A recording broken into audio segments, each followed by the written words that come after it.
Hello and welcome to another episode, and here we are at Brooklands. Today is New Year's Day 2026 and we've come here for a gathering of classic cars.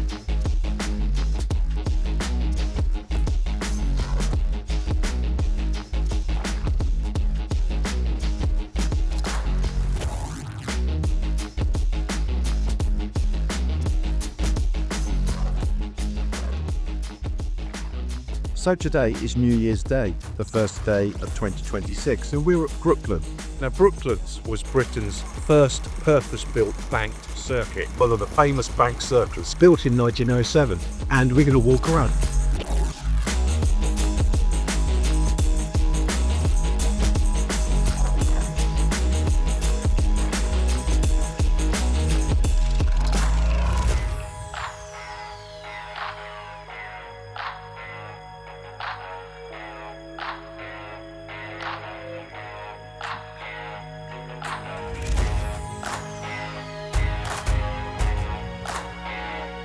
So this car's of interest to me. This is a Range Rover CSK. Now, the CSK is Charles Spencer King, that was the original designer of the Range Rover. Now, they made 200 of these cars. They were all in blue with black, and they were the last two-door Range Rover in the UK. We were told that there was some shells, two-door shells left over. Land Rover wanting to show off their new engine, their new suspension mods, so they did the special edition two-door Range Rover. At the time the four doors were out, two doors weren't so popular and they took a while to sell, but they made 200 of these. Every car was painted beluga black. They were done to showcase Range Rover's new suspension. It had anti-roll bars all round and its new 3.9 fuel-injected engine. It was a sporting Range Rover. And this is a particularly nice example. A manual car. Most of them are automatic, but there were manual cars too.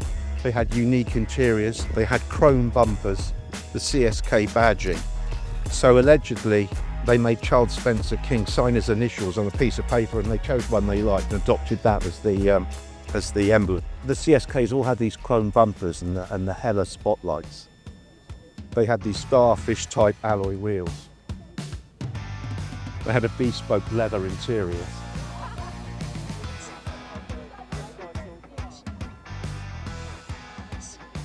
And again, the chrome bumper at the back with the CSK badging. Well, they're just so cool because they're the original Range Rover. I mean, now Range Rovers are so far removed from what they were.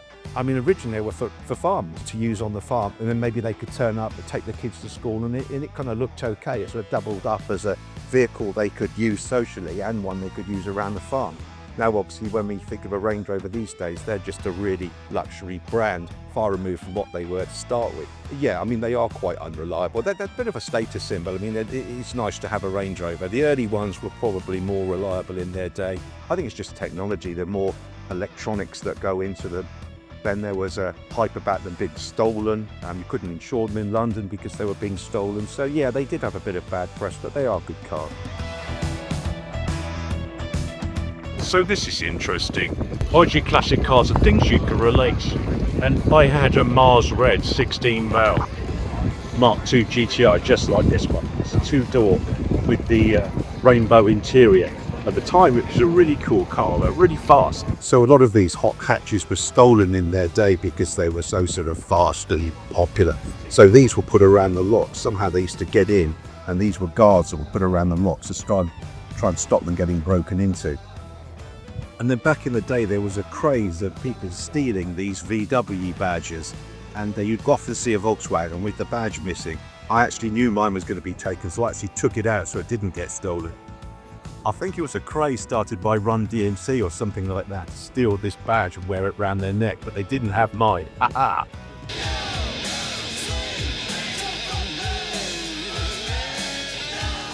We saw the CSK earlier on, the black two-door, and that was the last two-door. This is one of the first. It's a very nice example. This is the suffix A. It's in this stunning Davos white, I think it is. Now, the original Range Rover was a sort of farmer's vehicle that also doubled up as a car to take the kids to school, an all-purpose. You could use it around the farm, and it had palomino interior, like a plastic interior, and rubber mats. So you could literally walk around the field and hose the thing out afterwards. But then it was still a respectable car to sort of turn up at hotels or take your kids to school and just walking around it. It's a really nice example. It's very well restored. It's got a lot of original features. The inside's been retrimmed, but in a correct looking material. It's unusual to see it in Davos white. Actually, it looks really attractive.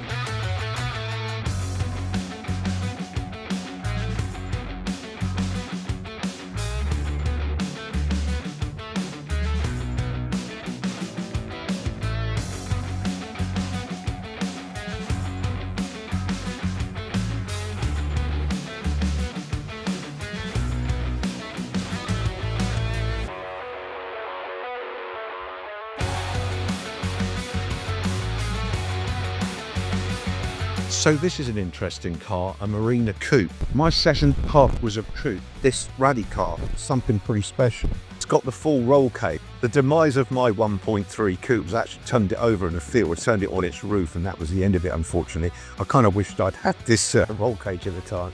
I wasn't hurt, thank goodness. It's just a great thing to see. It's probably a 1.8 engine with twin SUs. Mine was, as I say, mine was a 1300. I'm sure this is the 1800 version.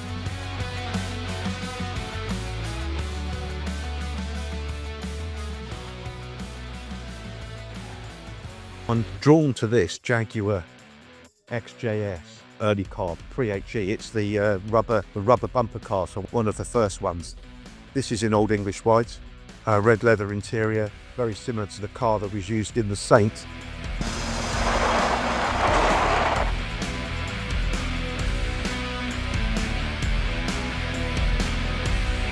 Brooklands was also an old airfield, so it's not just about cars, it's also about aeroplanes. This is a bit of a standout car on its condition mainly. I mean, it's obviously been fully restored and done very well, so it's a 3.9 Peugeot GTI. It's like the 205 hood with a boot, a rarer car actually than the 205. Well, I remember them. I mean, I had a Golf GTI, a 16-valve Golf GTI, and I remember these. Well, the 205s I remember really. But these were the rarer ones. I remember my manager, I was working in a property business, my manager had one of these 309 GTIs. I've got a 205, a 1.9 205 in white, but you just don't see many of these 309s. They're pretty special. And this is an amazing condition, like a brand new car. It's probably better than new actually. Well, this looks pretty standard. I wouldn't say there was much that's not standard about it. It's just that every component's been taken off, refurbished, repainted, replated, replaced where necessary. The cost of doing this would way outstrip the value of it when it's finished. But obviously somebody likes this car, they've done it for love, and it's a beautiful example. So this takes me back a bit. I remember when I was a kid in the back of my dad's car, my brother and I would see these Novas driving around and think, wow, look at that, that's fantastic. I haven't seen one for years. They're still pretty cool now. They were back in the day, it was all the rage. You know, there were kit car shows, kit car magazines, you know, people would build these cars. But you know, it's right, you don't see very many. You see a few replicas of expensive cars, but not cars like this anymore. Just the shape of it. It's almost a bit like Pink Panther-y.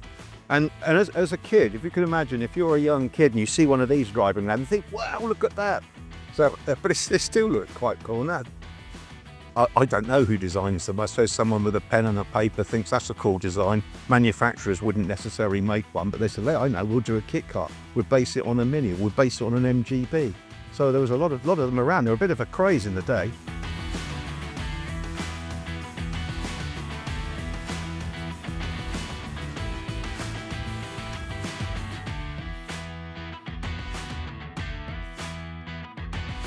So I hope you've enjoyed this episode of Michael's Car Chronicles, and what a great way to start the new year. So if you haven't done already, would you like and subscribe this channel?